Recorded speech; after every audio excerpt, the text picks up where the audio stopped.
This is the OJHL All Access Podcast. How's it going, everybody? Alex Bastiavansky here, and so happy to be joined by two of my favorite guests, OJHL feature writer Ron Valentine and Alan Corkum, who wears many hats in the OJHL. Play-by-play for the Georgetown Raiders, play-by-play for your TV, play-by-play for CHCH. Going back a couple of years, he's done it all. Welcome, guys. It's an exciting show before we get to the hellos regarding the holidays and everything. But today it's our trade deadline special where we are going to go over what's on the guys' minds about all the big transactions that took place. I'm out of breath as I'm doing this introduction here. Welcome to the show, guys. How were the holidays? Happy New Year. Happy New Year, everyone. We got a family get-together for New Year's, a little bit different this time. We couldn't get a lot of people together for Christmas, so we all got together for New Year's here and had a lot of fun, and everybody's good. Alan, yourself? Yeah, it was a Happy New Year to yourself and to Ron and to all our viewers out there. Yeah, it was a great holiday. Had some time with the family and it was a very low-key holiday, but, it was still spent with family and friends. But now I'm glad to get back into the hockey season now, the stretch drive for the OJ season. For sure, yeah. I did 2 days of skiing at Whistler, by the way, and did not break my leg or anything else. So good. That's an accomplishment in itself. Welcome everybody. We're so happy to be doing this today, and of course, this is the first year of the podcast. This is the first time we've ever been able to do something like this in depth, where we talk about all these big transactions. Some head scratchers, some that made a lot of sense. We'll talk about them all. But first, before we do any of that, let's take a look at, of course, the latest CJHL rankings that came out. Greater Sudbury continuing to lead the way. They are on currently a 16-game winning streak, I believe, in the NOJHL, a team that Ron knew very well going back to his Northern Ontario days. Leamington at number 3. Trenton is at number 4. Collingwood is 10th. And the JRCs are in 12th. Now, how does that compare to the OJHL coaches power rankings? And we all love this because this is the coach's opinion. You see these guys every day. They've got Leamington number 1. They've got Trenton number 2. They've got Collingwood at 3, and they've got the JRCs at number 4. So they're basically, again, in lockstep with the CJHL rankings. Milton number 5, Halliburton number 6, Burlington at 7, the Dukes at 8, Stouffville at number 9, getting into the top 10 there, and the Buffalo Junior Sabres at number 10. Guys, thoughts on the, it's in lockstep with the CJHL rankings, but your thoughts on the coaches poll? They're very close in terms of winning percentage. If you look at the winning percentage of the top teams, the coaches polls are very, very close. I'm glad to see the Spirit in there, because if a team plays playoff hockey all season like the Spirit does, it puts them in a really good position when it comes to postseason play. But sure. I mean, we talked last time we were on about who we expected to win this whole thing, and of course it came down to the Flyers and the Golden Hawks and the Blues. And I think you've got to be still looking at those 3 teams. But the JCs are so close and obviously well respected around the league. And the Menace, even though the results haven't been there, I've got a feeling we're going to hear a little bit more from Menace before long. Yeah. Alan, what's your take? That would be bang on there with Ron Milton. I'm a little surprised didn't even get an honorable mention this week in the CJHL rankings. They've been on fire. They've won 10 of their last 11 games. And their new acquisition goalie, but a month ago, Carter Bickle, he has 3 shutouts in 4 games playing for the Menace. So he's been a great pickup for Milton. And they're moving up the standings. They're still a bit behind Collingwood and Leamington for top spot in the West, but they're on quite a streak right now. And the way they're playing, I wouldn't want to play them in the second round of the playoffs. That's, of course, a Milton can get by the first round. Yeah. No, good takes, boys. We also need to talk about quickly, the NHL came out with their midseason rankings for the June draft, and 3 current OJ players made the list, and one, who's playing with the Oshawa Generals right now, but Captain Jaritas was at 178 from the Cobourg Cougars. We've got Noah Tegelar ranked the 14th best goaltender going into the draft. And Michael Newlove, who I know Alan's going to talk a lot about today, was ranked 27th. And Simon Wang, by the way, who of course, was with the King Rebellion earlier this season. I mean, I think it's fair to say he's a long-term project, somebody who's that big. I mean, what, 6'7", 220 pounds already. There's so much potential there. He's a developing talent, but he's showed quite a bit in the OJHL. Now with the Jennies, and he's now considered a first-round NHL draft pick. When they came out with the initial rankings, the preliminary rankings, he was already up to the second-round pick. And I guess the scouts have now seen him enough in Major Junior through just 5 games that they've really seen what they like. But considered a first-round pick, guys. What do you think? I think it's Michael Newlove's birthday today. Just turned 17, and that's a good birthday present to see his name up Absolutely. there in the NHL rankings. Tegelar's done nothing but post shutouts, it seems, since he came down. He was a star up in the NOJHL. And Wang, obviously, he's, if you said 6'7", Alex, what happens when you put a pair of skates on the guy? You know, how close to 7 foot can you get? But pretty close to Chara, anyway. You know, we were talking earlier, and if he develops a little bit of a mean streak, he's got the tools and the ability, and obviously well scouted. And I think it might be quite a while since OJHL, obviously we can still claim him, had a first rounder there. Yeah, there is that meanness factor to it, though, for sure, because he's got remarkable skating ability for someone his size. He's got the long stick. He's got a great shot from the point. Mm-hmm. They would love to probably see just a little bit more of that primal side of the game in him, for sure. I did see him dish out some big hits, don't get me wrong, but could you imagine how terrifying it would be for an opposing player having a guy like Simon Wang bearing down on you? So, Alan, I need to let you chime in here. What are your thoughts? Yeah, I mean, Wang has got the size in that, and yeah, he'd be a ferocious player if he could hit a little more. And he might now in the OHL, because there's a lot more hitting in the OHL, I find, than the OJHL. So he probably will get to own his craft a little bit in that. But yeah, just look at the goaltenders. Noah Tegelar, good to see him up close. He's actually a Georgetown native playing for the Collingwood Blue Jays. He's been on fire since coming down from up north. He's been a diamond in the rough for Andrew Campoli on the bench for Collingwood. As Ron said, racking up shutouts, racking up wins. He had a shutout against Georgetown, the game I called. And then Michael Newlove, newly acquired by the Burlington Cougars. We'll talk a little bit more about that, I guess, as the show goes on. Played most of the season for the Georgetown Raiders. Yes, he's kept the Raiders in every game this season that I've called, and he's been great. He's a Windsor Spitfires prospect. He might be up there next year. You never know. But, yeah, he's has a few shutouts. His win-loss record may not be as sterling as his goals against and save percentage. But that, I think, is what's got him in the rankings. He can keep a team in a game, and he has done just that in the OJHL this season.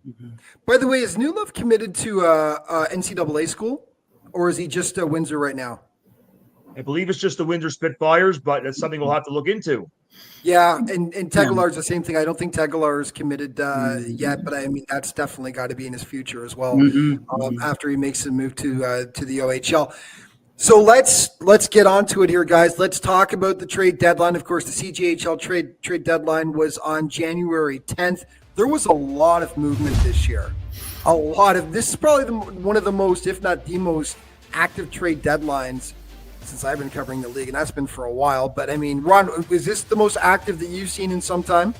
I think so, and Alex, it's not so much players within the OJHL, even though there were some trades between players in the OJ. There were a lot of players coming from the OHL, coming from the BCHL, coming from the Quebec League. And of course I think they started early this year, thinking back when King let Andrade and Kojikaro go to the Patriots. It all kind of started it, and it snowballed from there, and then it kind of leveled off. And then, of course, all of a sudden, everybody knows what they want, and they're just trying to do the best they can to get it at the deadline. So it was interesting for sure. Alan, what did you think? I know you thought a lot. You thought a lot about this, but just general first before we get into the specifics, as he's grinning away here. What are your thoughts? Yeah, it was a very busy trade deadline. Yeah, there were some moves just before Christmas, and there were a few right after the New Year, and then all of a sudden, on the last couple of days, they started streaming in. Yeah, the one team that really surprised me probably all months this was the King Rebellion. How many moves they made? They must have made a move, at least a couple moves every week, and it was a really big shock to see when they picked up Trey Altman, the backup goalie. I guess he was actually 1A in Leamington. Yeah, I thought, okay, they're going to add some pieces, and then all of a sudden they trade their two top guns Andrade and Kojikaru, the Patriots are thinking, what are they doing? But then they pick up a couple more key pieces, but they're still in the thick of the playoff race. They're neck and neck with Georgetown, battling the last playoff spot in the Western Conference. So sometimes change is good. We're going to have to see if that's the way in King, but sometimes if you trade so many players, it can mess with your chemistry. So I'm just don't know how, but they have a great coach in Mark Jocelyn. So I think he'll be able to handle all these different players in his locker room. Well, how competitive Georgetown is going to be after the trade deadline they had is something. Okay, we'll leave that for just a few minutes from now. Let's start with first the most impactful trades that were made in your opinion, guys. Alan, let's start with you. The one that gets top of my head because it's close to home for me is Michael Newlove. He was traded from Georgetown to Burlington for Roman Body and a PDF, which is a player development fee. Newlove is, as we said, he's now a draft prospect for the NHL draft coming up in the spring. He's kept Georgetown in every game, and the Burlington needed that. We talked about this probably the last time we did the show, is how Burlington probably needed to solidify its back end if they wanted to have a chance to compete against the Collingwoods, the Leamingtons. Milton did the same thing with getting Carter Bickle. They needed a veteran goalie. They solidified that with Bickle, and he's been outstanding for Milton, and Burlington needed to do that. Newlove is a bit younger than the goalies that these three teams have, but he has done the job in Georgetown. I think with a team in front of him like Burlington has, they have some great scorers, some great defensemen. I think if they'll give him a chance to see the puck, and he'll keep Burlington in most games, and they might have a chance to move up. It might be tough to catch 1 and 2, but they'll be probably in a good battle with Milton down the stretch for maybe third place in the West. Well, we know how important goaltending depth is when it comes to the playoffs, and they just got a good one. They've got a real good situation going in Burlington heading towards the postseason. Ron, what was your most impactful trade? I think the most impactful trade by a team was the fact that the Patriots picked up 6 players. And if you remember, the Patriots started out the season really fast. They were up there in the top teams, a ranked team. Then it kind of evened off and slipped a little bit, and even we're close to the down in the 6th, 7th position, which they are now. But they picked up Liam Longo from Aurora, defenseman, the captain of Markham, Will Godfrey. They picked him up too, and a defenseman from Oshawa, Lucas Rodriguez. So that's really going to help the defense. Then they got Bruno back from the BCHL, and that is going to make a big difference. They picked up Rodion Tatarenko from the Markham Royals. He was, if not very close to being the highest player for points per game. And also they picked up another guy from the BCHL, Aiden Castle. So if you look at the sheer number of they've got 3 defensemen, they've got 3 forwards. Alan mentioned before, the chemistry is important. Is that too much? Or is it something that the coach can mold into a team? We're not seeing immediate results from the Patriots, but I think in the long term and by the end of the season, you'll look back at these and say, boy, guys like Luciano and Bruno coming back, they're going to make a big difference. And Kojikaru is a big acquisition as well. That's a guy who can really put the puck in the net. So good one there. Alan, how about for yourself? Biggest names acquired, exchanged. You mentioned Newlove. Who else would you put in there? I'm gonna say Parker Fall, and it's a bit of a cheat, really, because of course Parker was with the team and went out to St. John, and it didn't work out, and now he's back with Niagara. But for them, getting him back is a really big deal. Newlove, of course, and there are lots of players that. Each team knew exactly what they wanted. But for big names, if you look at the top 35 scorers in the league, only one of them actually moved, and that was Owen Ferguson. And he came. Right. He moved from Markham to Leamington. And which is really that's quite stable. The top 40 guys, nobody moved except for him. So I guess you'd have to say that Ferguson was the biggest name that got moved. It was just before we get to Alan here. An interesting pickup for Niagara Falls also was Cameron Menard, who played for Espanola in the NOJHL and played on Team Canada East at the World Junior A Challenge. Now, not all NOJHL players are impactful in the OJHL, but we've seen Tegelar how impactful he's been. Of course, he was the Rookie of the Year with Blind River last year. Yeah. Bernard was a really good player in the NOJHL. He hasn't had the fastest start so far at Niagara Falls in terms of points, but I'm interested to see what he can do because he was a really solid player in that league. Alan, we just completely skipped all over you here. So your biggest names then, aside from New Love, what sticks out to you? Probably another couple of trades that Burlington made. I think one was one with Collingwood. They picked up a defenseman, Reed Forrester, and they traded Peter Koussis. Koussis had some good offensive numbers. He used to play for the Stouffville Spirit. Burlington brought him in, but Burlington has a plethora of scores. They probably thought he was a bit expendable, but sometimes, as they say, you have to give up something to get something. Right. They have a steady rear guard now in Forrester, and they gave up Koussis. And then some of the moves I'd say Markham made were probably good for the future. I mean, as Ron said, they traded a few players away to the Patriots, but some of the players they got back, they got Lucas Priano as a young player. They picked up Noah Caballero. He actually was acquired by the Junior Canadians from Alberta, and then they swung him right away to Markham, and Sebastian Monaco went the other way to the Junior Canadians. So just a few of the players I think Markham picked up. I mean, this year could be a tough year. It's probably going to be a year of development for the Royals, but with some of these young pieces in for next year, maybe Mike Galati and his squad get back in the playoff picture in 25-26. Two really big ones for me. I mean, Halliburton made some really strong moves. Chase Lefebvre, who split time between he started the season with Peterborough, and then the Steelheads picked him up as an overager because I'm just like, I thought because they've got designs on winning the Memorial Cup this year, so they loaded up. And I guess it was just he got caught in the numbers game up there. So he had 17 points in 30 games in the O this year between Peterborough and Brampton. He's a big boy. He can hit. He can score. Veteran leadership. Really, really good pickups for Halliburton, don't you think, guys? Halliburton picked up Stephen Tottle, who, if you remember, played for the Stouffville Spirit. He went to Sudbury, and he played 5 games for the Sudbury Cubs, and he had 5 wins, and I think he had a shutout. And then there was a little bit of politics going on, and all of a sudden he's back in the O, which is great. So Halliburton gains there. They got Vasic from Leamington. They got Nolan Ling, who was playing in the queue for Gatineau. They got Kieran Litterick from Pickering, who was one of the top prospects in the league. And as you mentioned, Lefebvre. So, I mean, Halliburton's philosophy, I think, is seniority, OJ guys. But I think the guys they picked up, they were very active, and they're gonna stay in the hunt with those players for sure. Guys, who made more moves than you thought they would? Like, who shocked you with the amount of transactions?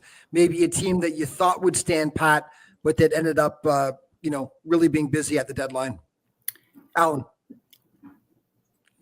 Let's say probably the Patriots. I figured they were like pretty well in the middle of the pack in the Western Conference. They had made some noise, but I just think they're a little too far back at the top 4 right now. They may be able to solidify 5th with these moves. They have a tough weekend with these new players, but you never know what could happen. The only question mark I feel for the Patriots might be the goaltending. Alex Levshin is a great young goalie, a Ukrainian.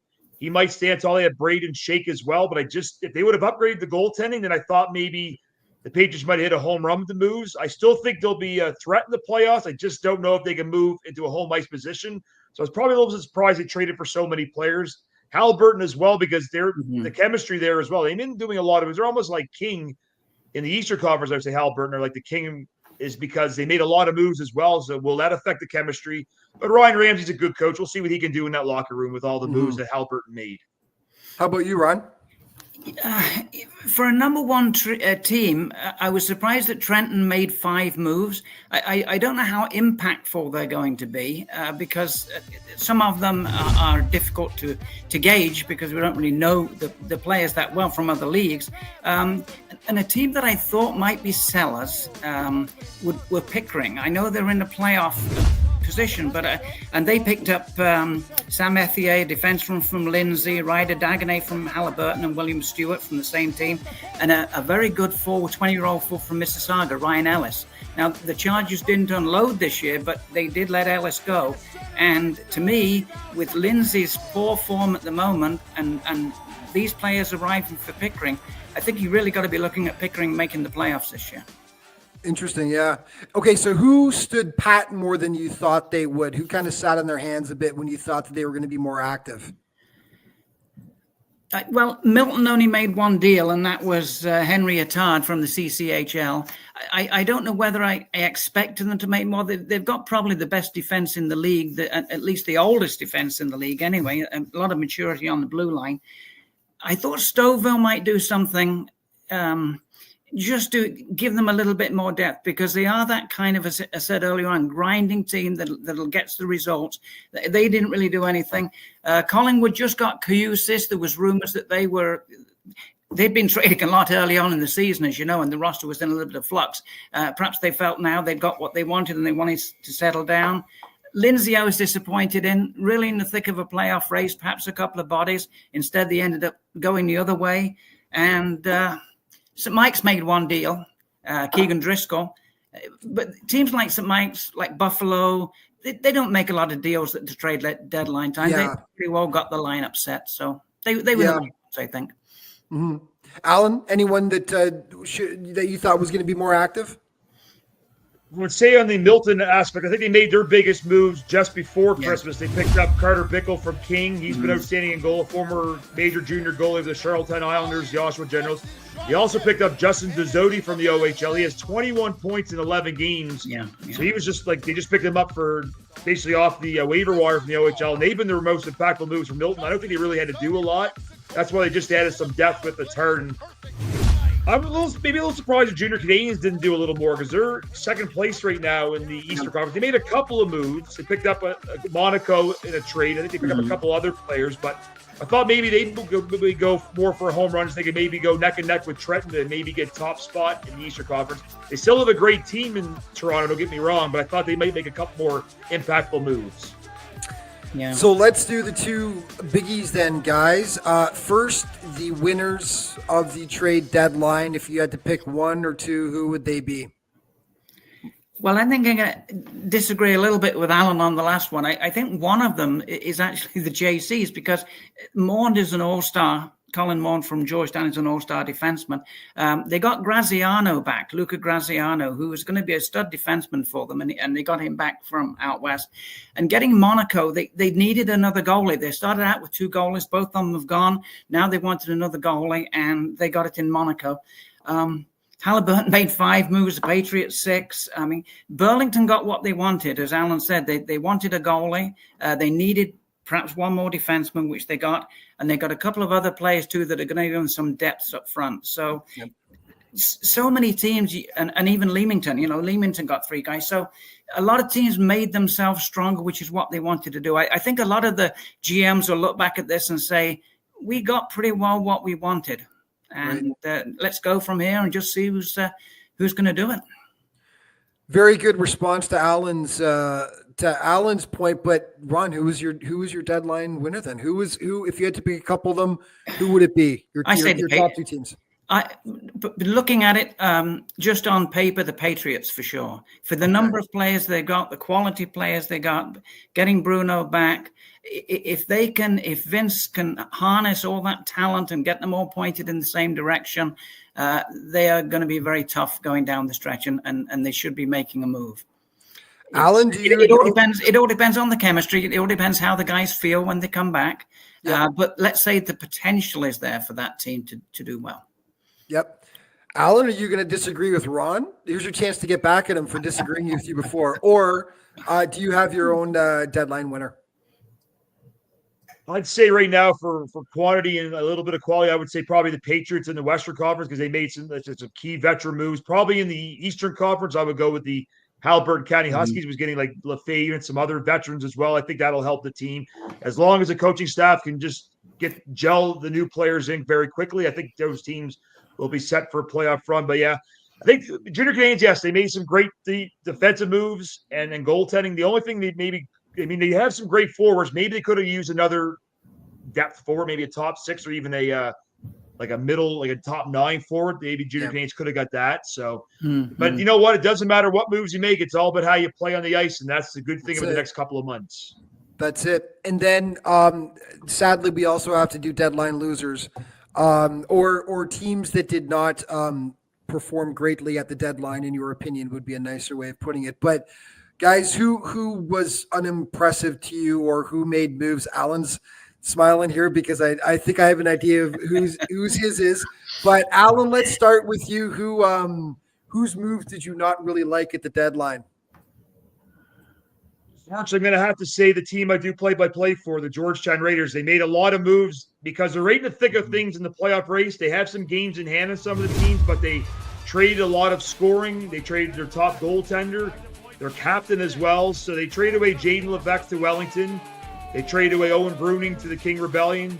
They traded away Colin Mond, as Ron said, to Junior Canadians. They traded away their captain, Nick Townsend, to Niagara Falls. They traded away Michael Newlove to Burlington. Yeah. They did get a couple players back. They picked up Adam Varga in the deal. He had some experience last year in Collingwood, and he played for the JRC, so he'll help on the back end for Georgetown. And then they picked up Roman Body, a goaltender who was splitting time at Leland, Gill, and Burlington. He has, like as Ron said, he has some good games. He has some bad games. If he can get consistent, I think the Georgia Raiders might be okay. But still, I think Newlove has definitely got the advantage in goal there. So it's just the only thing that's disappointing about that is because, like I said, if they were well out of a playoff spot or well out of catching anybody, then I can understand these moves. But when you're neck and neck with some of these teams like Niagara Falls, Buffalo, the Patriots, 1 point out of a playoff spot as it stands right now. 1 point out of a playoff spot, and only 4 behind.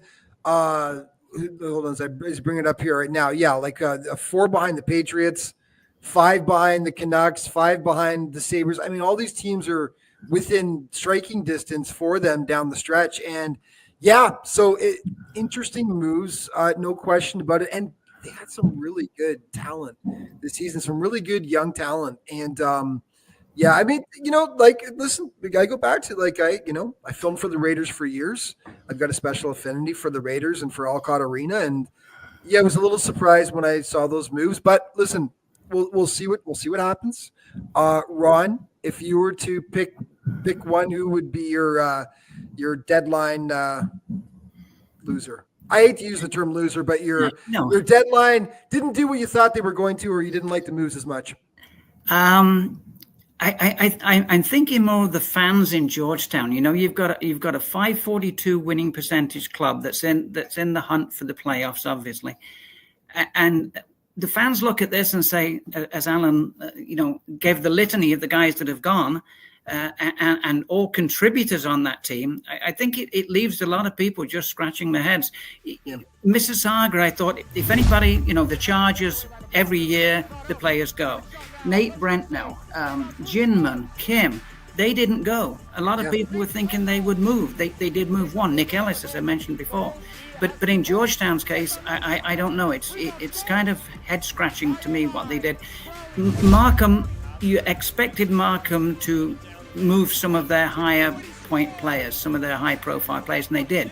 But as Alan said before, they did get back some good players in return. If they can stay together, that's a good foundation for Markham to build on. But I think if you ask the majority of the GMs, they'll be happy with this draft, as I said before. And I think it's there's no real losers. Lindsay, I was disappointed. I really, it would be nice for the Muskies to make the playoffs. They've got a great fan base and everything, and they've always been so close. But I mean, when was the last time they made it? I mean, I did have it written down. We would have to look it up. It's a long time ago. Every year when I was doing, Alan knows. What's that? I'm not sure, actually. I was going to say there's always 2 teams that I love, in my heart to see make the playoffs. They get so close, but every year they just fall short. It's our buddy Joe Washkaraki. He also used to have on the OJ today every year, Mississauga Chargers. I mean, they have such a great start, but then unfortunately things unravel a little bit, and they always seem to just miss out. And then the Lindsay Muskies in the East. I mean, the O'Grady's are great. It'd be just nice to see them break in one year, just squeak into the playoffs. And that talent is still there for the Chargers next year, Alan. If they can keep those young guys together, you might not see a team that's worried about, getting rid of players at the deadline. So gentlemen, thanks to Wikipedia, I just quickly pulled this up. The last time Lindsay made the playoffs was in 2012, 13. They made the conference semifinals. And like Alan said, every year I did the OJ today, and then after that on the fly, and I would sit there, we would get excited that Lindsay would be in a relatively good position midway through the season, maybe even into January, and we'd be going, it looks like Lindsay's got got a good shot. And we'd be pulling for them because they hadn't made the playoffs. And all the years I've been doing the show since 2015, 2016 was my first year doing the OJ Today. They'd never made the playoffs. Heck, I don't think the Chargers have made the playoffs since I started doing the show as well. And the Chargers were another team where we were like, I kept on saying, Joe, I don't want to see you on the show next year, man. I don't want you to be there doing the playoff preview with me. And unfortunately, and what happened every year, they would unload players. They held on to Kim. That's a big one. That would have been, teams must have been salivating at the thought of possibly getting Kim. He's been a heck of a player for the Chargers. But yeah, Alan. I was going to say, and speaking of Mississauga, I just want to bring up that their goaltender, Hayden Sabrin, got a goalie goal in Sunday's game against a big upset win over the Buffalo Junior Sabres in Buffalo. That was a big shot, but the second goalie goal this year, Michael Newlove, formerly of Georgetown, got one back in November. So congratulations to Hayden Sabrin. I remember there was a feature write-up, I don't know if it was you that did it, Ron. You talked to Joe Washcrack and said, because he was on the receiving end of one in Georgetown years ago when it was Grunwald that scored. Gabe Grunwald got the empty netter. You probably filmed that one out. Well, so two goalie goals last year and 2 goalie goals for my count this year, right? That we've got so far. So we don't often get 2 in a season. We don't often get 1 in a season. So pretty cool stuff. But does that count as a trend? Do you think that counts as a trend, Alex? Is it trending now? Is it like what, Sabrin on Twitter, or just no? The I mean, goals the goalie goals. Are we going to see more goalie goals now? Do you think? No, I mean, once listen, they're watching. The kids are watching watching all these videos all the time, whether it be on Instagram or Twitter or YouTube or whatever. And I think that the more they're seeing how it's done and what in what situation to go for it. The more video you watch, the more you can absorb, and the more they think, okay, I realize in this situation he dropped it real quick, and then he saw the seam and he did it. So maybe it is, if it's because it seems to be becoming more common these days for the goalies to do it. They're going for it, and of course then it goes viral and boom, right? Everyone's watching it. So but yeah, guys, any thoughts before we wrap things up here? It's I think we've covered most of the territory, but what happened? Someone walked in front of the camera there. It was the cat, I think. Is that the cat, Ron? Yes. Is that the cat? My cat's up too. Let's see the cat, Ron. Is he in front of you there? Bring him on. He's gonna go get him. Go get him. Yeah, I just want to quickly say, while he gets the cat, we have no problem with all the other teams making the playoffs. It's just that it'd be nice to see a team like that. It'd be something cool to see. Like, we're happy with the teams that make the Buckle Cup playoffs every year. Yeah, we don't have our favorites. Don't get us wrong. It'd just be nice. It's nice to see Lindsay Mississauga get in one year. Yeah. Can you imagine the fans in a town like Lindsay, Alan? Yeah. They're just waiting to get around the team. They're just waiting 100%. To come out for the playoffs for years and years. Stouffville have started that. I mean, there's another community that's got an untapped number of fans in for their fan base. It looks like they're going to make it, obviously. But the Lindsay situation there, and who knows, they might still. And Alan, Georgetown may, with these new players, just come out, bond and everything, say, look, we're going to go for it. Look at the standings. We've played way less games than King, and just turn everything on its ear. And we may be looking at Georgetown in 8th place by the end of the season. And listen, Lindsay's only 4 points out. Lindsay's only 4 points out of a playoff spot right now as well. Yes. As I look at the standings right now, I mean, listen, they've definitely got a shot. There's a lot of hockey left to be played. There's no question about it, right?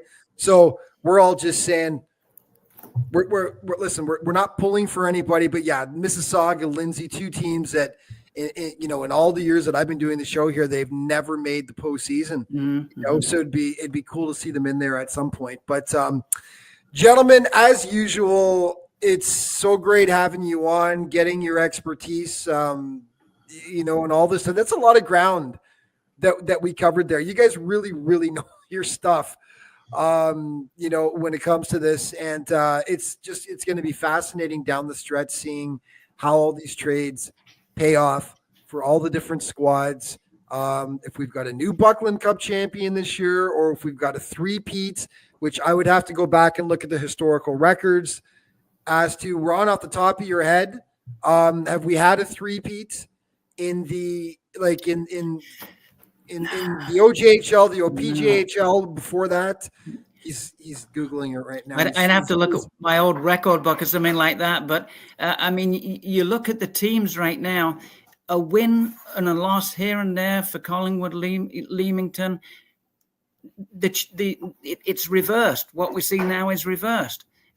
Trenton, they're not guaranteed to be number one. There's going to be so much exciting hockey played over the next, basically 6 weeks until the first week in March when this is all over. And the fans are going to benefit from this because there are so many teams now who think they've got themselves just in the right position. And we're not going to crown any champions at this point. I don't think we talked about that last time, but that can change in a heartbeat. Yeah. But I mean, how exciting is it going to be down the stretch this season? It's one of the best seasons in some time, from my recollection, in terms of the amount of teams that have a legitimate shot to win this thing and that are actually competitive this season. So it's going to be a ton of fun. But guys, we're obviously going to do this again soon. Thank you to both of you for your time. Really appreciate it, boys. And thanks to everyone at home for watching. Please stick with us. Keep watching the show. Subscribe.